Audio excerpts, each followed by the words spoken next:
On September 6th, 2022, I woke up like any other day at the crack of dawn. 3 p.m. I had planned to stream that day, but with no real idea of what I wanted to play. I could speedrun Cuphead again, play Minecraft Bed Wars, or maybe play Among Us again. With all my options down the drain, it felt like there was only one option left. What if I tried a Pokemon Nuzlocke? Now, I want to start off by saying that I have never finished a Pokemon game before. I played Pokemon Black and White on my DS when I was a wee little boy, but I only got like halfway through. If you don't know what a Nuzlocke is, there are a few rules. You are only allowed to catch a new Pokemon on the first encounter of every new route or area. Anytime you catch a Pokemon, you have to name it. If a Pokemon faints, it's gone forever. If my trainer blacks out, it's game over. And many other rules that I forgot and broke during the course of the Nuzlocke. But I mean, can you really blame me? In any case, if you enjoy the videos I make, maybe subscribe if you aren't already subscribed, and let me know in the comments if you want to see more videos like this. Without further ado, welcome to my first Nuzlocke experience. The run starts off with a scene of Professor Juniper introducing us to the world of Pokemon. Pikachu! From then on, I magically remembered that my name is in fact Luke, while my worst, most evil enemy is Alex. After that, we dealt with a lot of plot-based stuff that I honestly couldn't get my head around because I was really just thinking of getting my first Pokemon. At that moment, there were 3 little creatures that had the potential to be my first Pokemon: Snivy, Tepig, and Oshawott. I decided to go for Tepig, which technically already broke the rules of the Nuzlocke because apparently you aren't allowed to pick whatever Pokemon you want. You have to pick it based on the last digit of the trainer ID method. I don't even know where to find the ID, just like how I told my teachers why I didn't do my homework. If I didn't see it, it must not exist. With Pork Rind now on our side, it was time to get into our first fight with Alex. Come on, Pork Rind, you know it, you know it. An actual W. After our well-deserved win, it was time to actually catch a Pokemon, where the first encounter was a Purloin. Thankfully, we were able to catch it, and Jafield joined the team. Who the hell is this old man? Okay, this part genuinely confused me, and I did not like how closely this old man examined me. But oh, we can't stop now, we made it to Flocusy Town.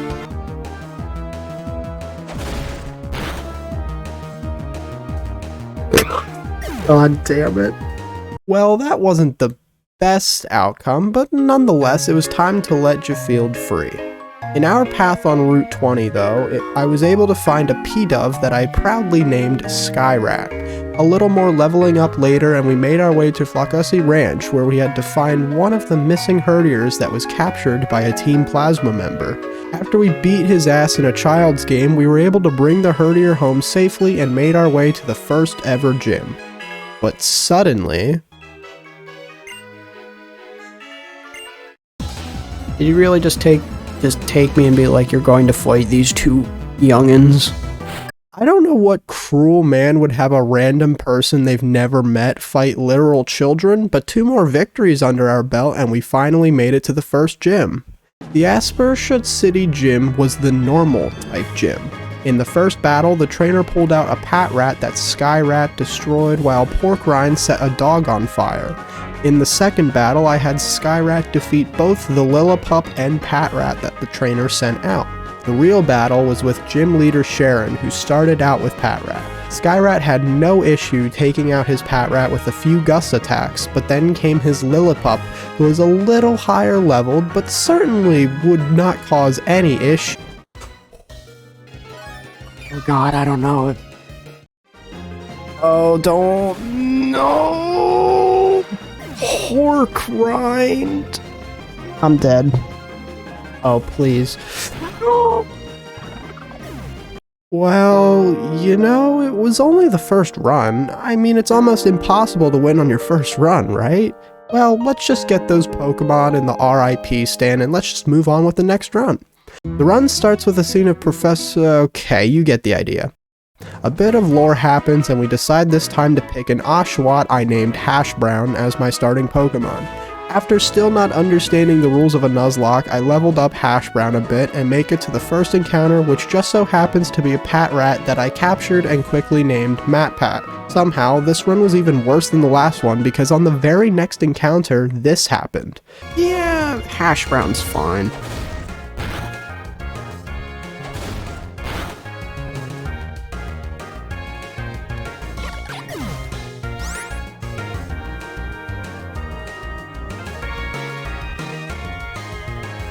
Are you fucking kidding me? Not a problem though, I was just left with MatPat. I decided to continue the run though, and oh my god, he's dead as well. You know what? That's actually a good thing. I mean, that run wasn't even the real run anyways. This next one is certainly the run that matters. The run starts with a scene, lore, Pokemon time. Guess what? It's Mr. Green. Walking. First encounter, another MatPat. Fighting, old man, walking, dog, walking, fighting, and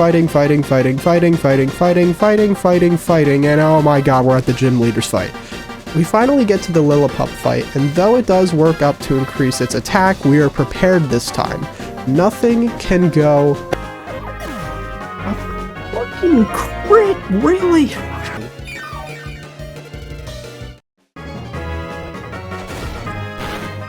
I'm not gonna be able to, I can't win. There's no way I can win this. Nope, I've lost. At this point, I have been doing this for 3 hours, so I was losing my mind just a little bit. I decided to finish up for the day because there was no way I was going to get even close to beating the first gym that day, so I took a day off.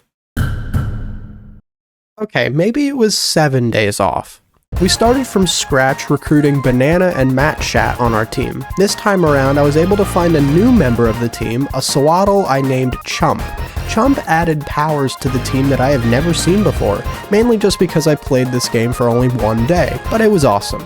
I decided that for this run, I had to bite the bullet and grind out levels by just encountering Pokemon in the same area for about an hour until they were level 13.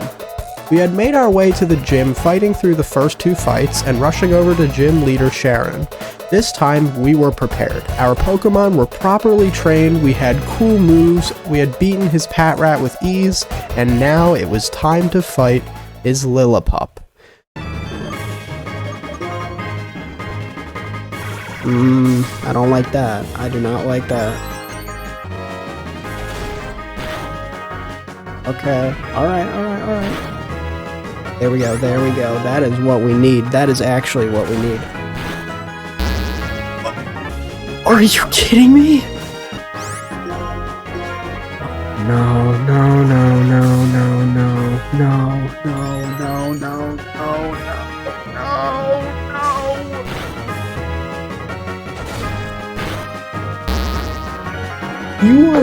You are kidding me, right? You're kidding me. I'm gonna try.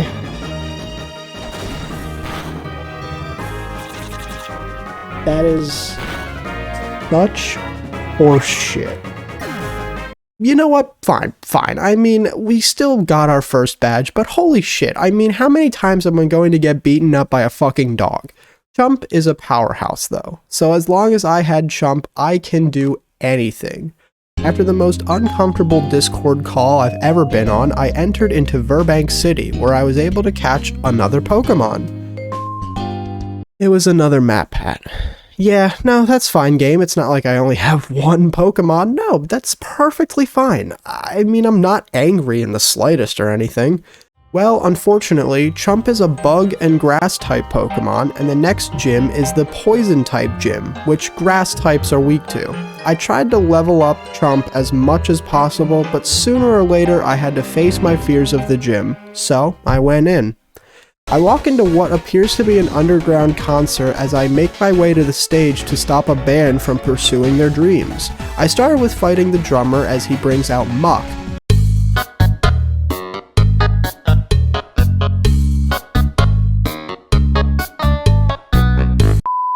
Thankfully, I realized that maybe Chump would live this one, as the Muck used Disable on Bug Bite instead of Tackle. After that fight, the drummer pulls out his coughing and was able to hit Chump with poison gas. It was a tight match, but Chump kept fighting like a champ. In fact, the next battle with the guitarist was the exact same, and Chump just did what he knows best: winning. Suddenly, something beautiful happened. Yo, Chump is evolving.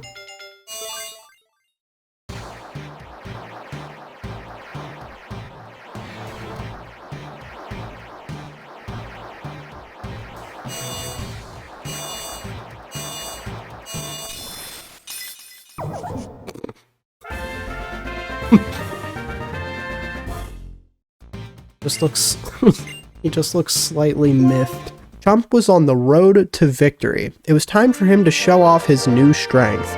Gym leader Roxy brought out a coughing as the first fight, but Chump was ready. Still only being able to use Tackle, Chump took down the coughing with a swift ease. The next battle was a little scarier, though as Roxy pulled out Whirlipede, Chump used his infamous Tackle move. But then... oh no, all bad things, all bad things, oh my Jesus Christ. Okay, so I had a slight heart attack when that happened, but a little potion will perk Chump up, right?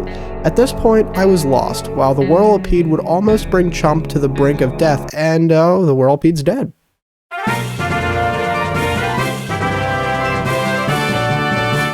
So let me get this straight.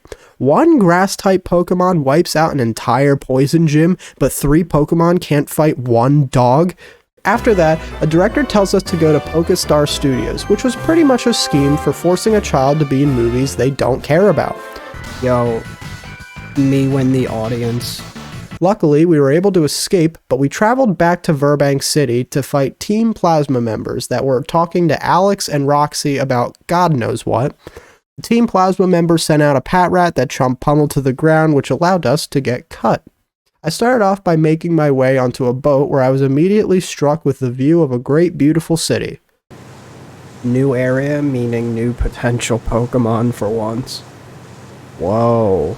The Big Apple. More like the Big Orange. Eventually, a very pixelated clown handed me a bike and I was able to reach all of my destinations with great speed. I attempted entering Route 4 when I was struck with a trainer fight I was not planning on fighting. But little did I realize how important this battle was.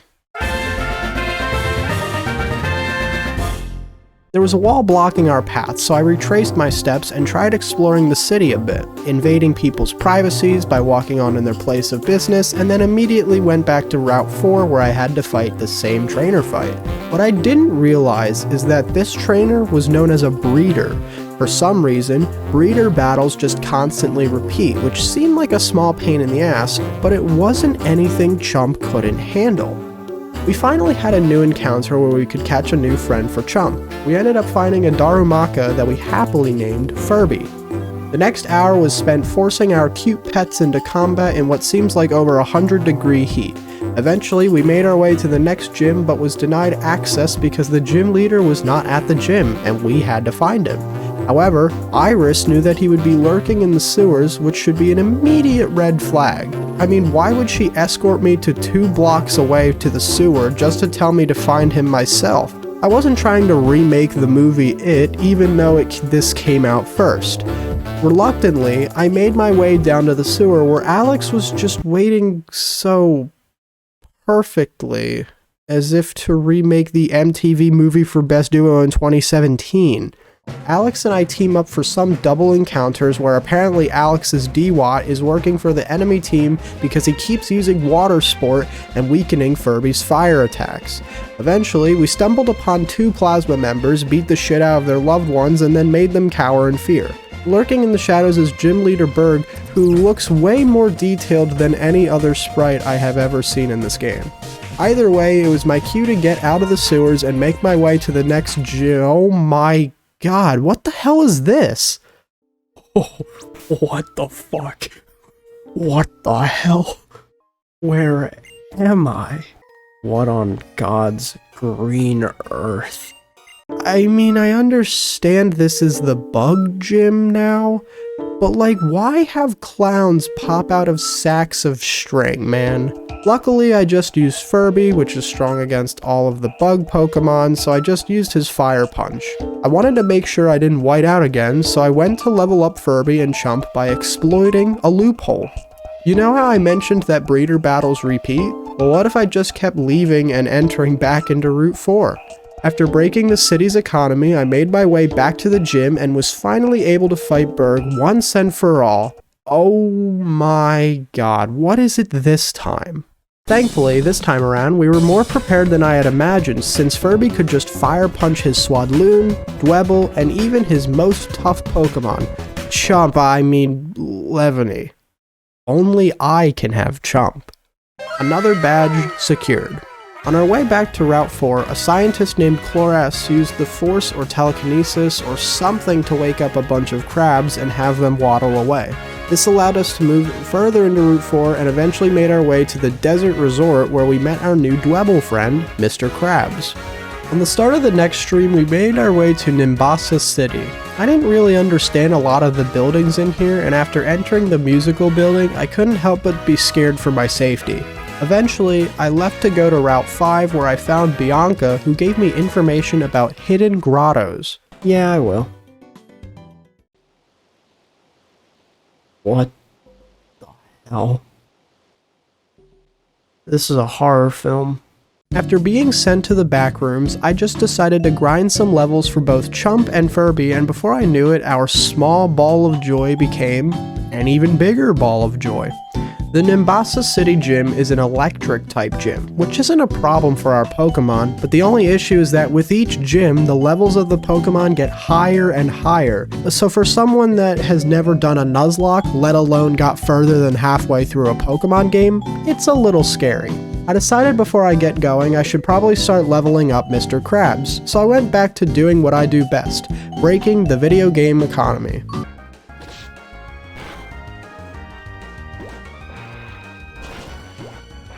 Uh-oh. Uh-oh. Uh-oh. No, no, no. No, no, no. No, no, no, no, no. Okay. I think that's probably karma. Well, now I had really no other choice than to just go to the gym and fight, so I bit the bullet and started. The first trainer battle wasn't too bad as the trainer brought out Elekid. Like I said earlier, Chump nor Furby are weak against electric types, so the potential to be paralyzed was my only concern.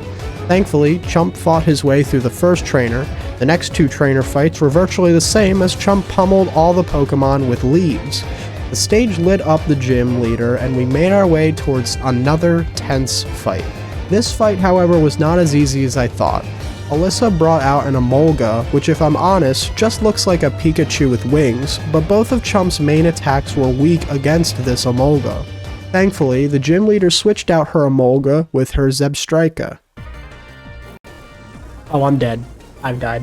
I've actually just died. Oh no. Oh.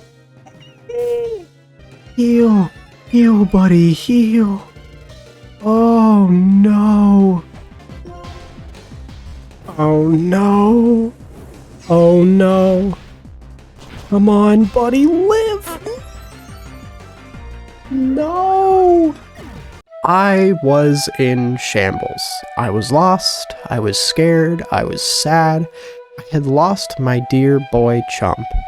He had carried this run so far, further than I could have ever imagined. Realistically, if I were to throw a leaf at a horse, do you think it's gonna blow fire right back in my face? No! Man, Pokemon just doesn't live up to realistic situations. In any case, Furby was still able to carry the team with his newfound strength, and I got the 4th gym badge. But at what cost? I saw Chump grow. Did so many beautiful things, Chump. More than just fighting for Pokemon, you had my heart, buddy. He's just a little short is all. You know, he's actually so tall that he cuts away part of the screen, so... That's a powerful statement, actually. After getting the badge, I stumbled upon Alex and Team Plasma members up to no good once again, but I was too distracted by the recent events. I helped Alex reluctantly and then made my way to Route 5. But then, the worst imaginable thing happened. I learned about it, yeah. Yeah. I need what? Wait, if you're a trainer, how about a rotation? I need 3 or more Pokemon, but I literally can't. They're dead. We had gotten so far into the run, so having this one battle ruin everything was absolutely detrimental. That's when I realized something. What if I just cheated? Now, hear me out, I've never done a Nuzlocke of any kind, so did you really expect that I would beat it with ease on my first ever attempt? No! So I brought back Patchat and Banana from the dead and brought them to the rotation battle. I thought that if I didn't use them for attacking, then the run was still technically alive. It wasn't really, but it was in my heart, and at the end of the day, that's all that matters. So I pummeled those bikers' Pokemon to the dirt and then made my way across the bridge. Upon walking on the bridge, I hit a catchable encounter, which was a ducklet I happily named Donald. I finally made my way to Driftvale City where, oh goody, another Team Plasma member and Alex were plotting to make the next 20 seconds of dialogue a living hell. However, there was an ex-Team Plasma member that had taken me to meet Trainer Rud, where he had offered me his Zora that was named... Oh wait, I can't change its name? So it was just Zora. Thankfully, I was able to catch Fungus on Route 6 that I named... what? Why would you want me to name my next Pokemon Senora Mogus? Why would you curse me like... Now I have to do that. Guys, I want to make it very clear, I do not have a Among Us poster hanging above me, okay? I can prove it. No, you can't. So I guess he was on the team now. None of that really mattered at the moment, because I had spent the next hour or so trying to evolve my beautiful boy Donald, who evolved into Swanna, which allowed me to fight in the Driftvale Ground-type gym. Water is strong against ground, so I was feeling good about this next gym. The Driftvale gym offered many different trainers to fight in a dark maze. None of the trainer fights were difficult for Donald, but the maze itself was very difficult for my brain. Eventually, we found the gym leader Clay and started the brawl. Clay started by bringing out a Krokorok, but Donald, may he rest in peace, beat the crap out of Krokorok. Clay then brought out Excadrill. You don't realize how long you've been playing a Pokemon game until you see Pokemon like this. What I didn't realize is that Excadrill had Rock Slide, which packed a powerful punch to Donald, but he made his way. For some reason, the final Pokemon was a Sandslash, so after one foul swoop, we got ourselves the 5th badge we needed. After Clay decided to flex his large amount of wealth, I decided to do some more grinding for levels for both Donald and Zoroa. I didn't realize that Zoroa disguises themselves as a different Pokemon when the fight first starts, so you can imagine my shock when I wanted Zoroa out, but got another Donald. Oh shoot, wait no, I swear... Wait, what? Wait, what? Wait, what? Wait, what? Wait, what? I'm not imagining things, right? What is actually going on?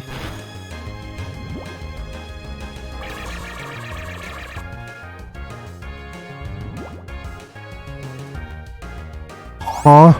Eventually, Zoroa evolved into Zoroark, and we made our way over to the Pokemon World Tournament where Clay and Alex were waiting to get in. It was at this moment that I was filled with anger. My old nemesis Sharon and his surprisingly strong dog killed 2 of my friends, but little did he realize that my team has grown stronger. Though Sharon was like a high school bully, I wasn't gonna let him win this time. I didn't really know what to expect when walking into the Pokemon World Tournament, so I figured that only the best of the best were here. However, Upon walking into the first battle with Alex, I realized that maybe I was going to do just fine. After committing several crimes, we grabbed our trophy, with no cash prize, and met with Alex and Sharon, who stumbled upon the Team Plasma ship. What doesn't make sense is that this large group of essentially more high school bullies could either 1. Beat us up, or 2. File a lawsuit and prosecute us for invading private property. What's even more shocking is that while we were being cornered, our backs are turned to a blatant exit, but I guess I'm the only one that has the foresight to leave, so after making a gang cry, the leader of Team Plasma told us that his plans for world domination, like any dramatic antagonist, where the background music is played to scare the protagonist and his friends, but really just leaves me sitting through a couple minutes of text. After finally getting kicked off the ship, I made my way north and into the Chargestone Cave, where I was able to catch a Joltik that was named the Joker. But it came with a price.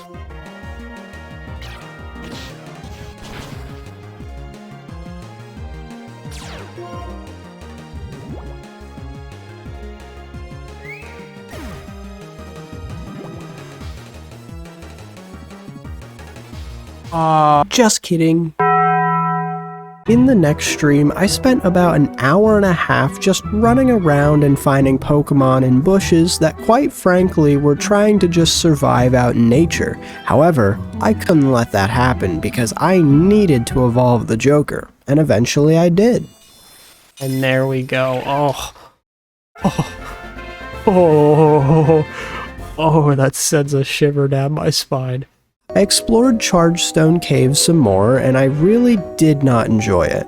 Every 5 seconds was a random encounter, and it felt like I was lost in the labyrinth. Eventually, we found the exit and found ourselves in Mistralton City. Professor Juniper told us about the most powerful ball out there, the Master Ball. This ball could catch any Pokemon in existence with one throw. So I used it to catch an Audino. I'm only kidding, but can you imagine if I actually did that? I got scared by the really tall grass that was on Route 7, so I really only did trainer battles after attempting to catch an Unpheasant and essentially killing it instead. I made my way to the Celestial Tower where Professor Juniper handed me a lucky egg. And even though I learned the importance of a lucky egg, I neglected to use it and instead made my way up the tower where I was able to find a Litwick I forgot to name, so it stayed Litwick. If I were to name it, I would have named it Yankee Candle or something along those lines. It was time to get our new Pokemon evolved.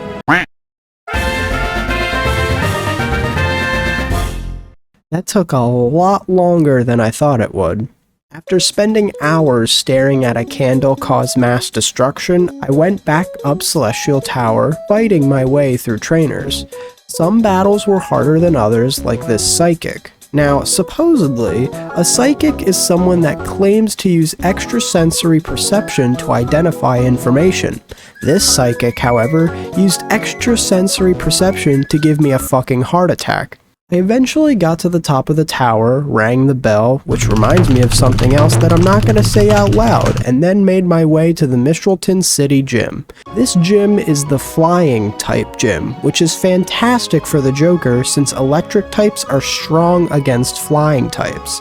I will say, the actual gym itself was harder to navigate than the gym battles were to fight, but after fighting a few pigeons and a few bats, we made our way to the gym leader battle. Honestly, this battle wasn't even that interesting. I'm kinda surprised that a spider was able to defeat a large bat, a swan, and whatever this thing is. Another badge under our belt. Professor Juniper attempted to guide us to the Mistralton Cargo Service to take a plane across the mountain, but because my dumbass just skipped all of the dialogue, it took me half an hour to actually find the building because I went through Chargestone Cave. I looked up directions on Google, went back through Chargestone Cave again, and then eventually found the right building. Once my luggage was on board, it was time to take flight. I'm slightly afraid of heights, so I just hope that my trainer has a better stomach for flying than I do. Our plane finally landed and we made our way further into Lentimus Town. Right next to the town is Reversal Mountain, where I found my next encounter, which was a spoink I named Karen. Once inside Reversal Mountain, I found Bianca waiting there for me, asking to do some duos, like in Fortnite, but in Pokemon instead. Add this clip to the Luke doesn't pay attention to the dialogue compilation because Bianca mentions that she will automatically heal my Pokemon after every battle. After an unfortunate turn of events where Zoroark dies, it shows that Zoroark is all healed up, but that still confused me, so after 10 minutes of looking up if my Pokemon was alive, it turned out he did die in the Nuzlocke. This activated my fight or flight response as I traveled all the way back to Mistralton City to attempt to evolve Karen, and then travel all the way to Reversal Mountain, which probably was a pain in the ass for Bianca to wait for me. As I stated earlier, I do not like cave areas because of how easy it is to be in an encounter. It's like if I were to go to Mammoth Cave and fight herds of pigs. During this traveling session, I was able to get into Mistralton Cave and stumbled upon an Aaron I named Aaron. Things were looking great, and like any time I've ever said this, nothing could go possibly wrong. Okay, well... Eventually, we got to Undella Town, and before making our way to the next route, Alex interfered with our adventure. I'm sorry, but Alex has been nothing but a pain in the ass so far.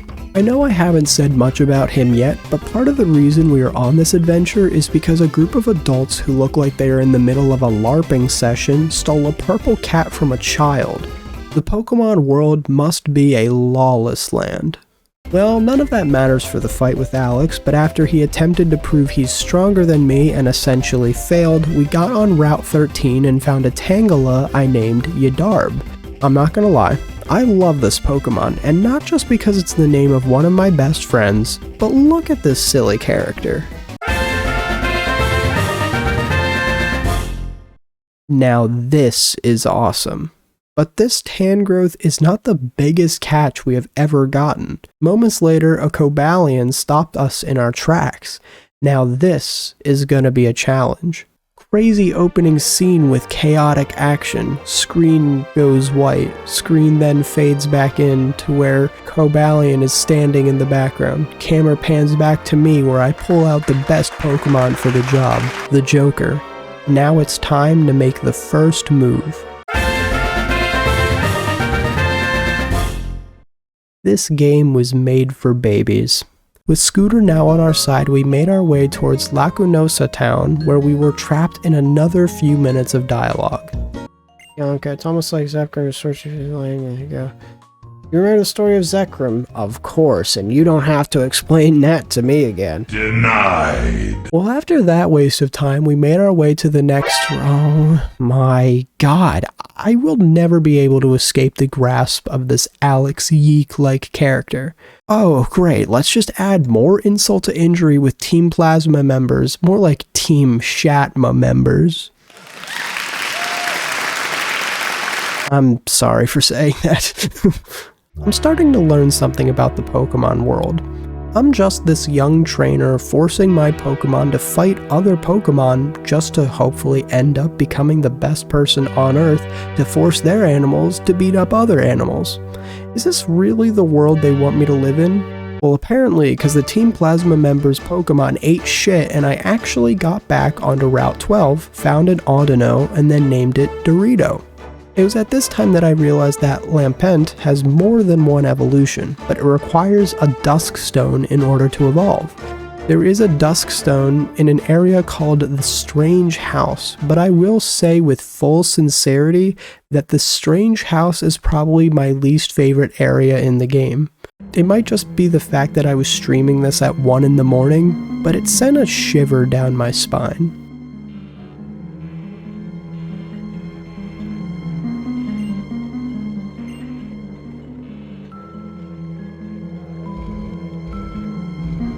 What? Anyways, we got the Dusk Stone and evolved Lampent into Chandelure.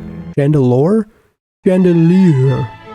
On the start of the next stream, I walked over to the village bridge where an old man stopped me for being his 1000th Pokemon fight, and instead of getting me a new car or something, he asked me to fight him. This might have been my worst mistake so far. The old man started by bringing out a Durant as I brought out Karen. I'm gonna be honest, I still don't really know what Pokemon's strengths and weaknesses are, so when Karen almost died, you can imagine how stupid I felt. I brought out Furby instead, and thankfully, Furby was able to kill an ant. The old man brought out Lucario next, and I'm not gonna lie again, I didn't think Lucario was a fighting type Pokemon. So... Oh no. Oh no. No. You know, maybe this is a telltale sign that I should be paying more attention. In fact, I probably should have paid more attention to the fact that my stream manager was popping up, blocking part of a very intense game. Thankfully, Donald took Lucario down and we were able to cross the bridge and make our way through Route 11. Oh my god, what this time?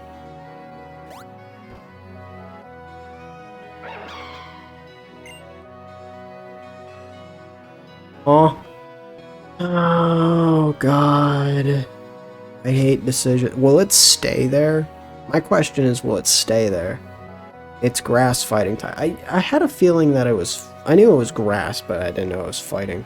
I need to do some research. If you kill it, there is a chance for a second encounter, but that might be after you beat the game. I just like to imagine that this thing is just like watching me just on my phone researching. Just it. You know what?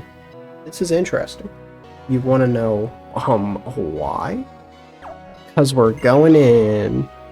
We know how this show goes. Crazy animation. Legendary Pokemon appears. We throw a ball at it, it gets in the ball. You know it was a try. It was definitely a shot. Doesn't leave me with a lot of options, because I don't think any of these Pokeballs will catch it. So, there comes a point in time when people gotta realize their mistakes, right? And I certainly do now. You know, at the end of the day, it's the thought that counts. Well, shit.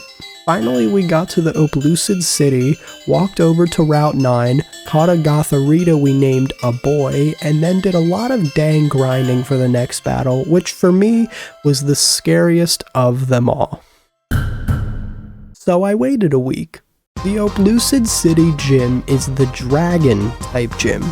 This one was gonna be a rough one.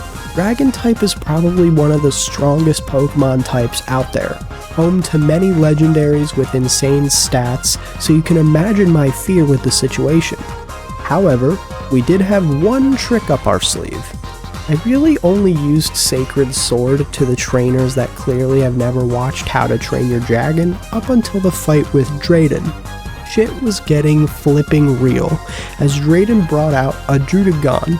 This was the fight where I finally decided to use Sword Stance, which greatly increased Scooter's attack. From there, it was just time to use Sacred Sword. Drayden then sent out a Flygon. It was kind of the same procedure from there, but it definitely helps that Flygon missed Dragon Tail. Last, but certainly not least, was his Haxorus. For 4 turns, the Haxorus decided to use Dragon Rage, building up its speed and attack for probably the biggest attack of its entire life. Then I hit it and it fainted. And with that, we got the 7th badge of the run. But then... boom! What was that? I'm gonna stay in here. Okay, never mind. Oh goodness! It's Bowser! Wait. Hang on a second.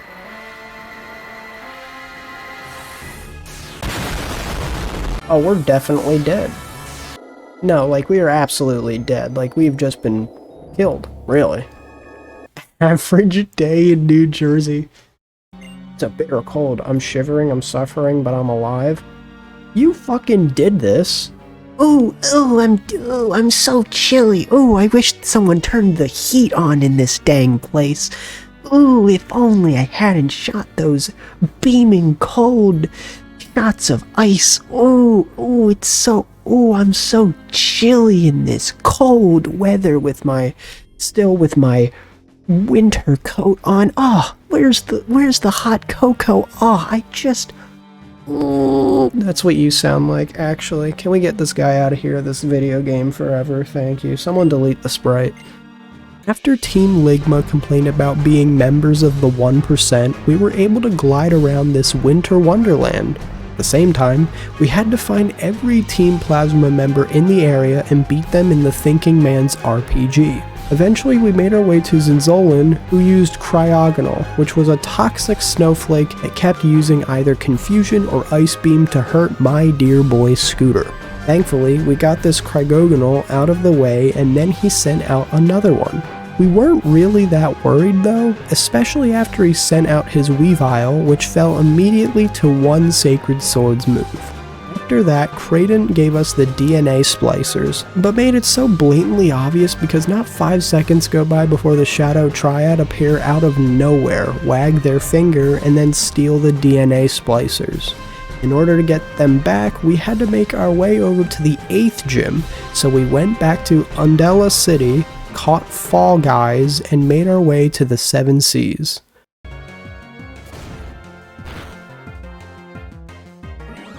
Wow. Did he just say he's sinking? Help this man up. We gotta help this man up. He's drowning. Well, let's just forget about what just happened and make our way into Seaside Cave. You know how I've made many mistakes with playing Pokemon so far? Well, just take a gander at this next clip. It's the power, exactly. I knew, Scott, that you would do that. I'm like, I know he's gonna, like, he is typing as fast as possible. Switch?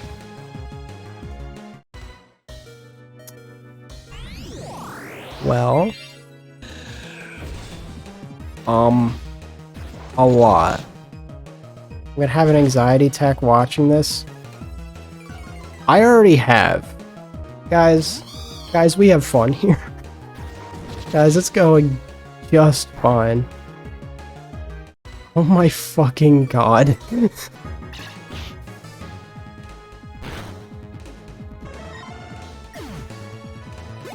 Nothing happened.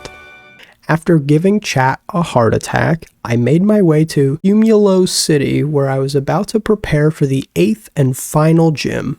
After kicking my feet in the sand and dipping my toes in the ocean, I wanted to explore the area a bit, but apparently, Alex had to become the new bodyguard of the beach and didn't let me pass until I entered the gym. I entered the gym, and the actual bodyguard of the gym told me that I needed to go into the area that Alex cock-blocked me in to find the gym leader. So what the fuck, Alex?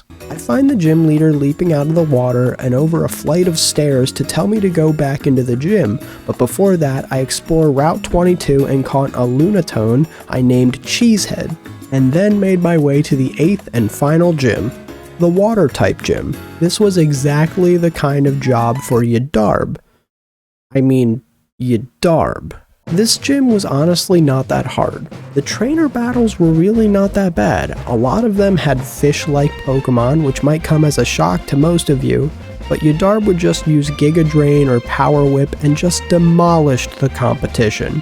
The actual challenge wasn't with any of the trainers, but with navigating the damn place. With all of that done, the actual challenge was with Gym Leader Marlin. Just kidding, that was a lie. Yadarb was actually so strong, handsome, and made You've Been Gnomed that the battle was a breeze. Not even Marlin's Jellicent could touch us. A very anticlimactic last gym battle. Bad you fight him, but first you gotta say that in your own words. When you do, you'll understand better what you want to do and you're hoping for. I hope the entire ocean turns into ice, and then once you realize that, then you'll be a little upset, won't you, pal? Literally, Marlin's perspective is that if Team Plasma didn't do anything bad to him, then they must not be bad at all, which is the equivalent of a man trying to disprove the gender pay gap. After that, I made my way back to Seaside Cave. After pushing a crab over, I stumbled upon the Team Plasma HQ with Alex, and look who decided to change his mind.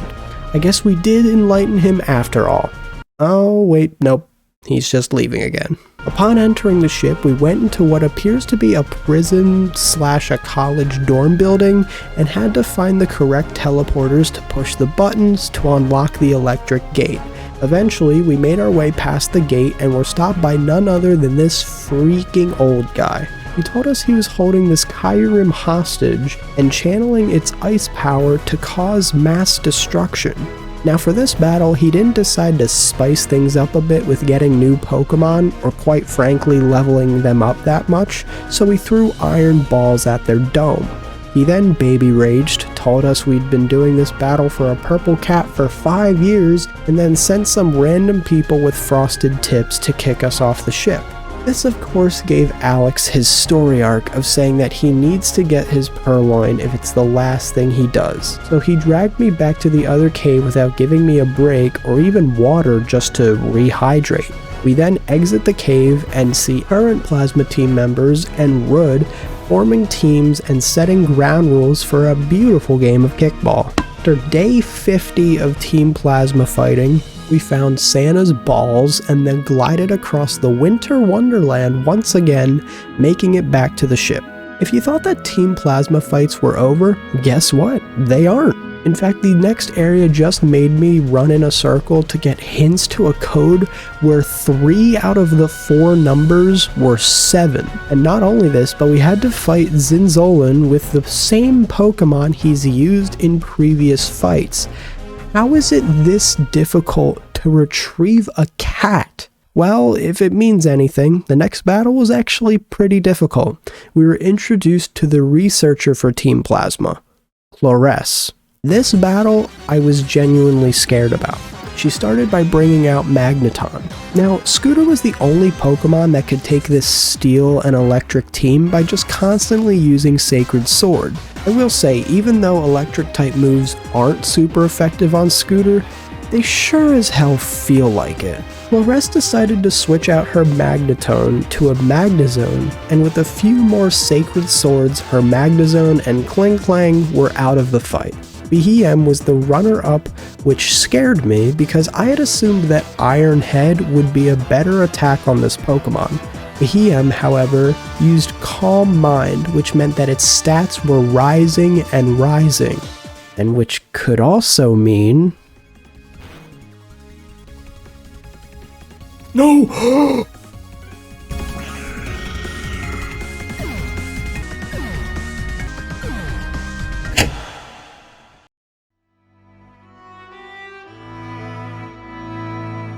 The words critical hit will never hurt me more than in this moment. I genuinely felt defeated. That's kind of the point of Nuzlocke. You catch a Pokemon, a new friend, fight by its side, and when you see it faint, you lose it for good. Well, the rest of the team wouldn't take that standing. Yadarb used Sleep Powder, while Chandelure finished the job. No amount of dialogue could distract me from one of the most tragic events in this run. Eventually, we find the true leader of Team Plasma, Lord Getzies. Honestly, I don't even care. I really don't give a shit anymore.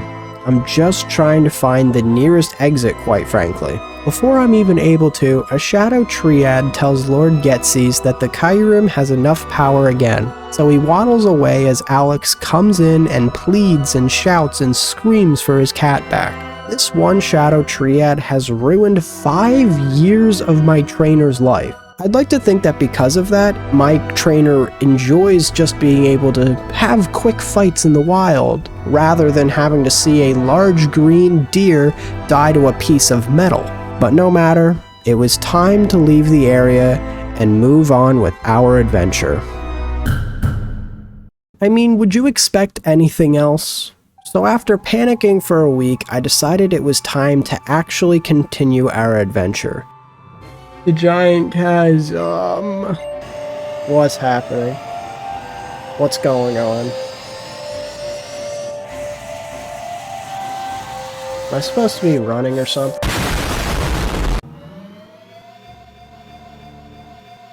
That's a blueberry.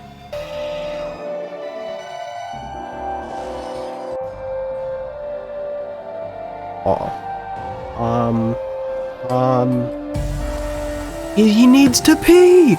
Get out of the way! He needs to pee! Stop! After watching a monster take a fat piss, it was time to fight. Not before I switched a few things around though. I decided that to really start the battle, I would have to make a noble sacrifice. Cheesehead. With our plan in motion, it was time to see the results happen. You're telling me, right, that I can't just use a dang old little quick ball? Possible because the device developed. Oh, Cheesehead's dead. I don't like that.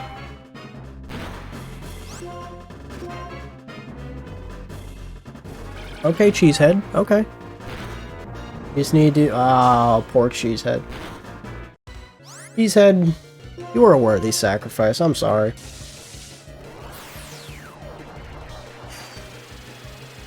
Yeah, I'm absolutely so happy I used Cheesehead for that. Okay. I quickly sent out Karen to do some major damage to this beast, and after 2 turns, we beat this supposed scary big monster in 2 turns? That was the real challenge? Nope, just kidding. Getsy's just wanted to see that as an excuse to have a second act. His battle. The battle started with Getsy's bringing out Kafagrigus. Silly old me didn't realize that this thing had Shadow Ball, so after shitting my pants, I switched out to Yadarb. Unfortunately, that now meant that poison was being thrown onto Yadarb, and sometimes it did 60 damage. But a few Giga Drains later and the Kafagrigus was defeated. Seismitoad was the next Pokemon up, but 1 Power Whip was all that was needed for this Pokemon. Electro soon followed, but would result in the same fate as the Seismitoad. The next battle was actually a little scary because after realizing that Yadarb was not the right Pokemon for Drapion, I brought out Donald, who took it out with a Surf or 2. The next battle was a Hydreigon, and before you say, "Oh Luke, you probably shouldn't switch out to Yadarb on this fight," I did it anyways, cause my small brain thinks the root word hydro and says, "Oh, that's water." I would soon realize my mistake. However, Sleeping Powder would come in clutch for this fight, since once the Hydreigon was asleep, it was time to use Ancient Power. Unfortunately, when it did get up, it kept spamming Dragon Rush and caused Yadarb to flinch. Since it had the speed advantage, Getsy's full restored the Hydreigon. Of course, after such a tense fight, this was the result. Oh, it woke up! Please, no. I don't know what to do. I'm actually, like, I'm lost. Come on! Live it. Sleep. Okay. Okay, that's fine. Do not. Come on. Hit it. Oh, okay! Oh, Yadarb! You guys thought Yadarb was gonna die, huh? Of course not, silly. In fact, Karen defeated the Toxicroak with 1 Psychic, leading us to the victory against Team Plasma Getsy's. It was finally time to make our way to Victory Road. But before that, we had to go to Route 23, fight way too many trainers to count, catch a Gligar, name it Cargo Pants, spend an hour trying to find a Razor Fang, level it up to 50, and evolve it into something we probably weren't going to use, and then we went to Victory Road. Walking through the area gave me the impression of, oh shit, I'm dead here, especially as I had to put in each badge 1 by 1. The more I moved into Victory Road, the more my stress levels increased as I saw many trainers that had some Pokemon like this, but some Pokemon like this. Battle after battle after battle. There was always something to worry about. Like losing a friend, for example.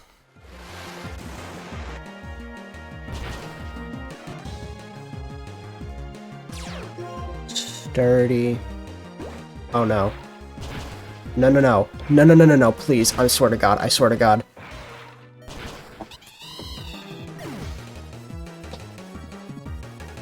Another soldier to the team gone in an instant. It's times like these that make your heart drop to your stomach and make you question why sturdy is a thing that exists, that a bunch of rocks stacked on top of each other can have. Unfortunately, this wasn't the end of the pain. The next fight, a Heracross beat Yadarb, a Golurk beat Chandelure, and a Bouffalant beat the Joker. Things were just going to shit. Nonetheless, we still had Karen and Cargo Pants, but I'm gonna cut to the chase here. I was not even close to beating even the first of the Elite Four. Part of me wonders, should I have taken my time with things more? Yes. Should I have maybe done some more research on what the Pokemon and their types are? Yes. But the most important question of them all was, should I have done a Nuzlocke for my first time ever playing Pokemon? Well, let's talk about that. As I stated in the beginning, I have never beaten a Pokemon game before, so I had no expectations of even winning the Nuzlocke in the first place. But you know what I can do? I can beat the game normally. It might not be the ending you were expecting, but gosh darn, I'm gonna win my first Pokemon game one way or another.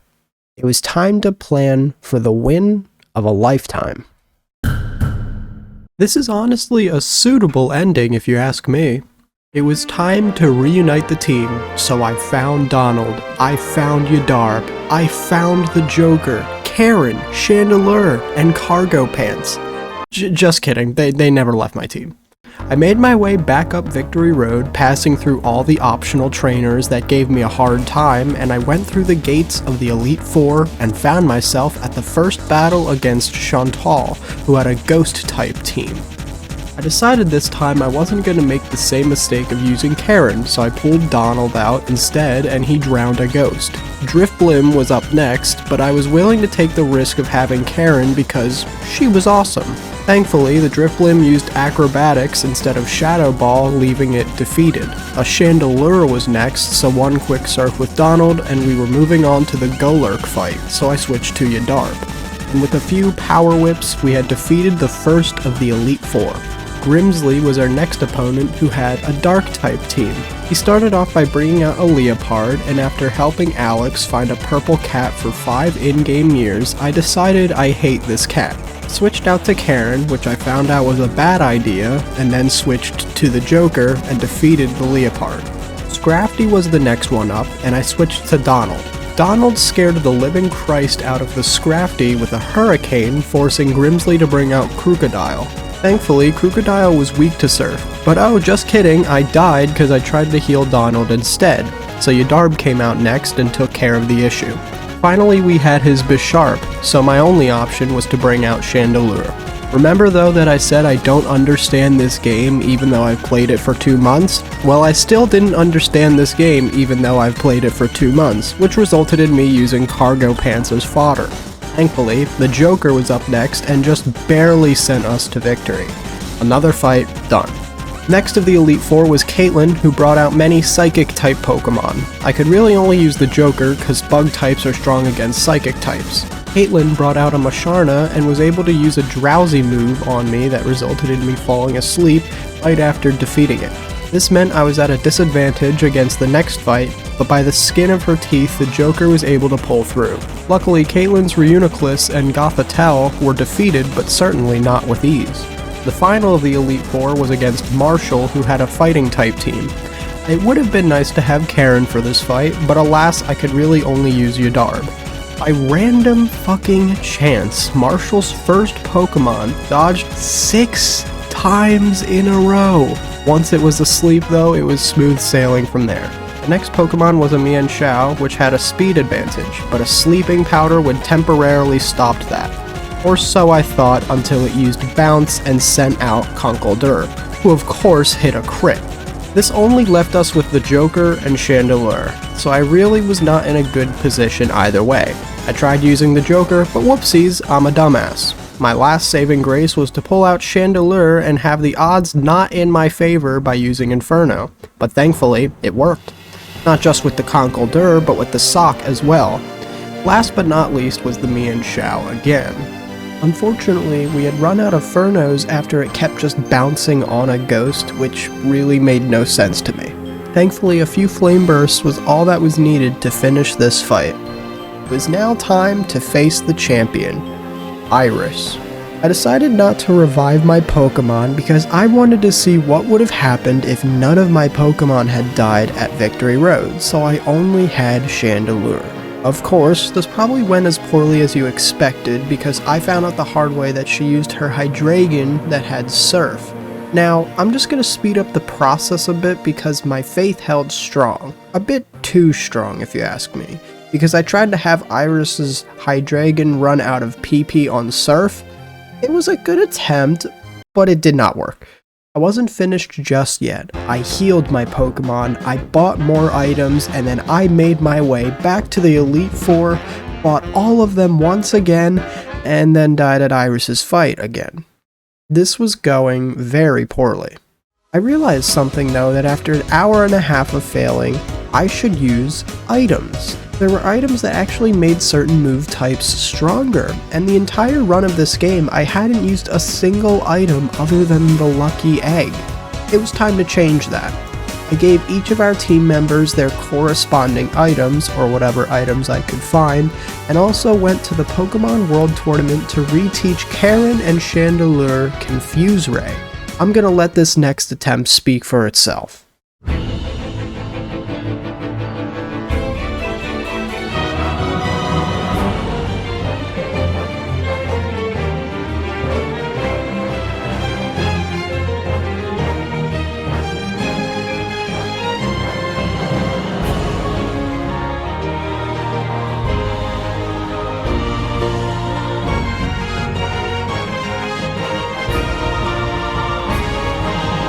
With every member of our team finally making it to Champion Iris's fight, it was truly time to win. As expected, Iris sent out her Hydreigon, and we decided to send out Karen. As it turns out, Confuse Ray is a very clutch move. I then sent out the Joker, who used Bug Buzz, and didn't expect a dragon with 3 heads to be weak against a spider, but I guess weirder things have happened before. Druddigon was next up, and though it tried its best, the Joker was just one step ahead. Iris then sent out Archeops, which did manage to kill the Joker with a Rock Slide unfortunately, so I sent out Donald without realizing that it could also die to Rock Slide. Up next was a Lapras who decided to finish off the Archeops job and took down Donald, so Karen had to clutch up. Our hope was to use Confuse Ray, but unfortunately, the Lapras struck back with Sing and put us to sleep. Karen was a tank though, so as the Lapras attempted to drown Karen in her sleep, which is kind of fucked up if you ask me, Karen eventually woke up, confused Lapras one more time, and sent it to the ground. Haxorus was up next, so we brought out the Joker. However, it quickly destroyed her. Karen was sent back out, but the Haxorus was one step ahead and hit Karen with a deathly earthquake. I was quickly running out of options, so I decided to bring out Yadarb and attempted to put Haxorus to sleep. Grass moves were weak against Haxorus, so with one ancient power, we were able to finish the job. I was losing my mind. I literally only had Chandelure, who was asleep, and an under-leveled Cargo Pants. It seemed like this was the end of our journey.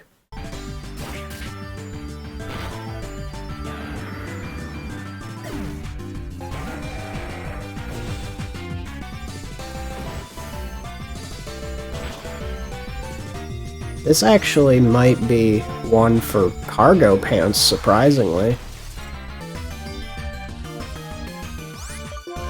No, not yet, we can fight on. Yeah, you can fight these nuts.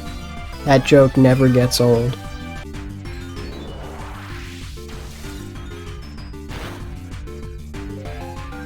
I can't believe it. Cargo Pants did it. I would have never thought that Cargo Pants would finish the job, but you know what? He did it anyways. We finally beat our first Pokemon game. Iris guides us to the Pokemon Hall of Fame where our beautiful team all made it. What a crazy adventure. I didn't want to end the stream just yet, so after playing Pokemon for 2 months, I decided to see what Pokemon type I was and what Pokemon I was. Here we go. Which European city would you most visit? Or Vienna, or honestly London. You know what, I'm thinking Vienna. Who's your favorite Disney heroine? That's a drug. Bro, I'm actually Elsa. Choose a house. What even is this? This isn't even like this isn't a house. This is like the labyrinth if they made it like a wall of a building. Choose something to drink. Okay, well legally I can't have 3 of these. I like the hot chocolate. Choose a pattern. Ooh. I like that one. Ooh, I do, that's a nice pattern. This is a nice pattern. Choose a Harry Potter character. I am the protagonist of the story. Choose a fun activity. I'm not gonna lie, I like going bowling. Yo, I'm Ice type. If you were a Pokemon, you would either be Glaceon, Beartick, or Delibird. You have a very cool and quiet personality, though you may come off as snobby as a result. Am I that snobby? Also, Delibird? Not gonna lie, kind of an insult. If there's that, then we have to know Pokemon. No. I took this as a massive insult. Guys, I have never put so much blood, sweat, and tears into a video before, and after 3 months, I can confidently say that I am happy with the results, and I hope you are too. I really like being able to add weird narration to the video, and I like having it in this storytelling fashion. Please let me know in the comments below if you want to see more videos like these. As always, thank you so much for clicking on the video and spending a bit of your day to just watch me mess around, play some games, and find out that I'm a normal ass Pikachu. I'll see you guys in the next one.